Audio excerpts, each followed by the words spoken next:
Top 25 dangerous cities in the world where not to be a tourist. Welcome to this channel. I invite you to subscribe this channel and please click the bell notification. Thank you. Visiting countries and cultures that are completely different from your own is rewarding. Travel to foreign shores gives you a broader insight and understanding of humanity. You reflect on you are. It can be life-changing. The world is always changing so. Some areas also have long reputations for being unsafe destinations for tourists. Always check with your own country's travel advisory services before you go anywhere. Some regions may not have your own consulate, embassy, or diplomatic support if you need it. Here are top 25 of the world's most dangerous places where it is best not to be a tourist at this time. Number 1. Aleppo, Syria. Aleppo was once Syria's largest city and at a hub of ancient history, arts, culture, sports, and education. The city was at the front line of Syrian civil war that began in 2011. Parts of the city were under siege for many years. The city is on the mend. Some of the evacuated population are returning to rebuild their lives. Nonetheless, Syria is still a war zone and not safe for foreigners to travel to. Number 2. Kabul, Afghanistan. Kabul is the capital of Afghanistan and possibly the most elevated capital in the world. At one time, its bazaars, palaces, and gardens were on the backpacking trail. The city is extremely dangerous now, especially for Western travelers.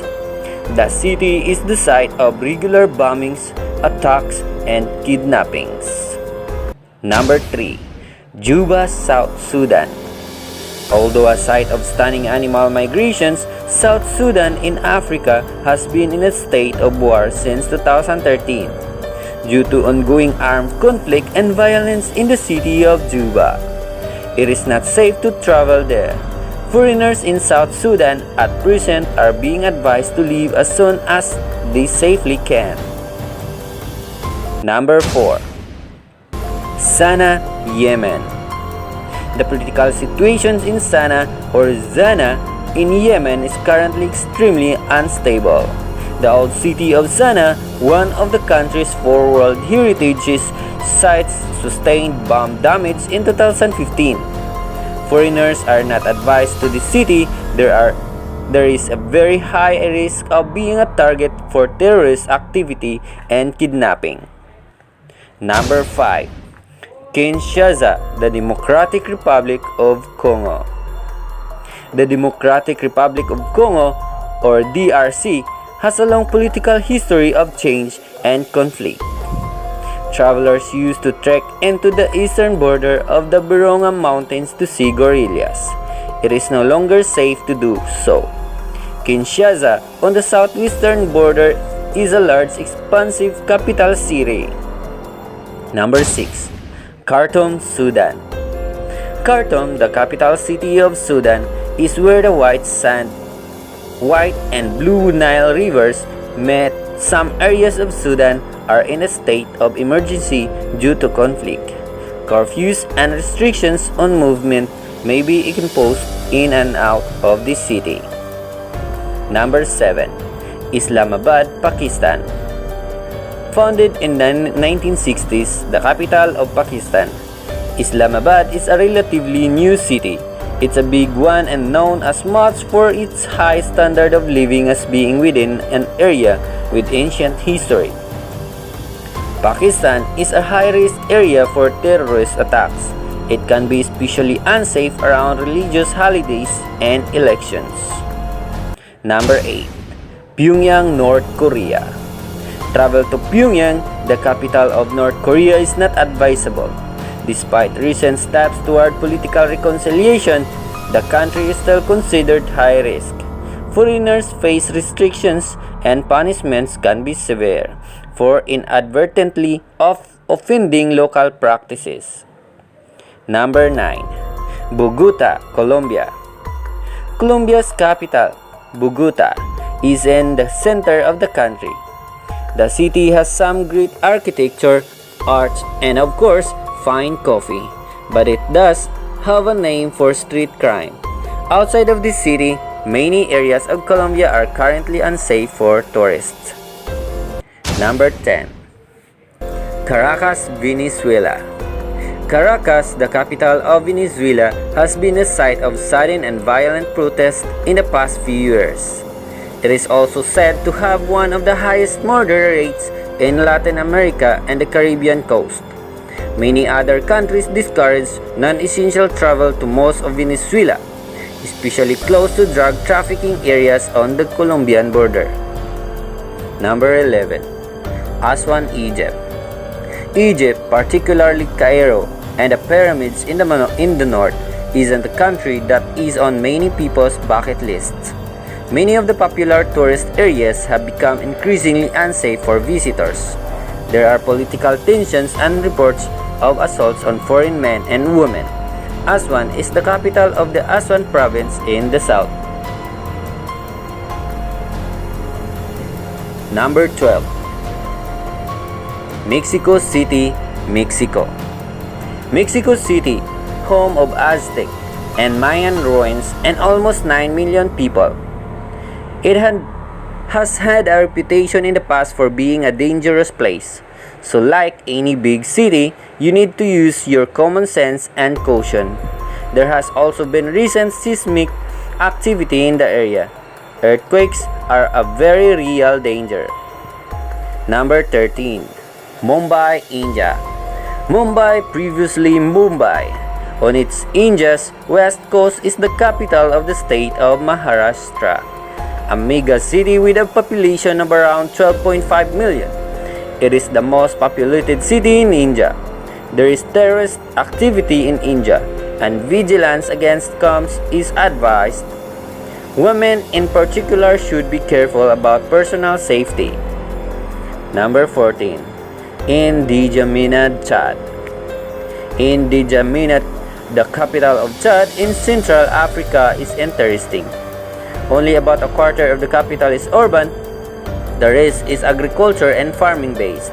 Travel to this area and elsewhere in Chad is not currently recommended. This is due to carjackings and crime towards both foreign expats and tourists. Number 15. Riyadh, Saudi Arabia.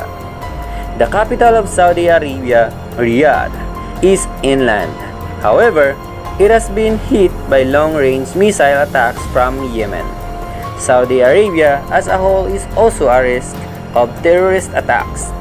Potential targets for terrorists are tourists, religious sites, and other busy locations. Number 16. Mandalay, Myanmar.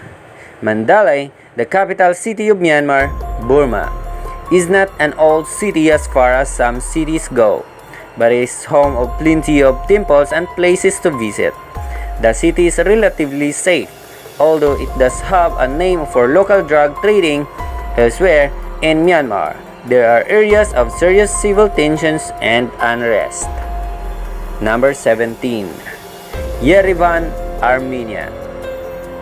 Yerevan, the capital city of Armenia, has picturesque views of Mount Ararat.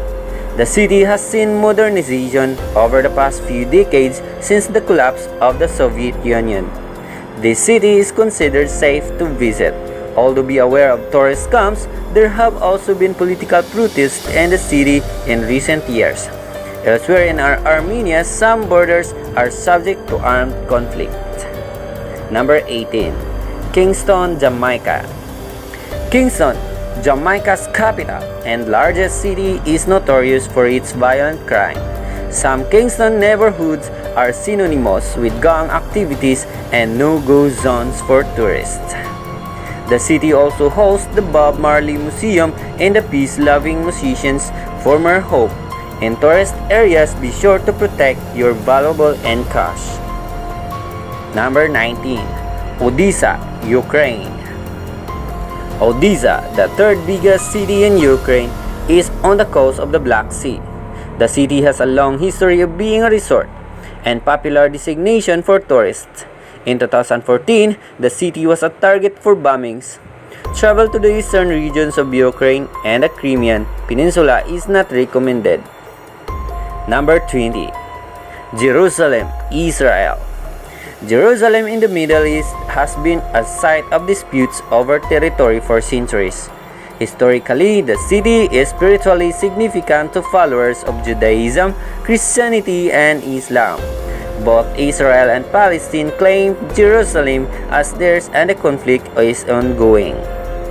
Number 21. Kaliningrad, Russia. Kaliningrad is physically separate from the rest of Russia. The oblast is between Lithuania and Poland on the Baltic Sea. The area has only been accessible to tourists for around 20 years. Its location and Russia's recent use of the area for military purposes has caused concern. Number 22. Gaza, Palestine.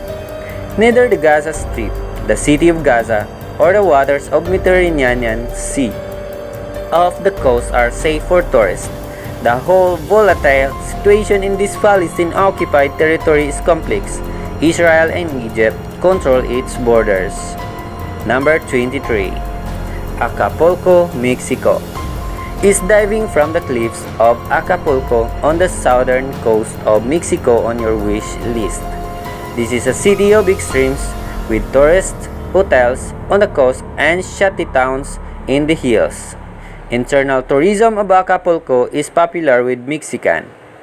However, international tourists have dropped over the last decade due to incidents. Number 24. Sofia, Bulgaria. From Bulgaria capital city, Sofia, it is easy to get to Vitushia Mountain, a hiking and skiing destination. Its pre-Soviet areas are also a destination for history and art buffs. The city is also a center for Bulgarian mafia, and crimes such as theft are common. Number 25. La Paz, Bolivia. La Paz in Bolivia, South America is home to the Bolivian government. Tourists are attracted to its many museums, festivals, markets, crafts, and surrounding mountains. Unfortunately, so are pickpockets, bag slashers, street scammers also use decoys and accomplices to mag tourists. This is all. Don't forget to subscribe. Thank you.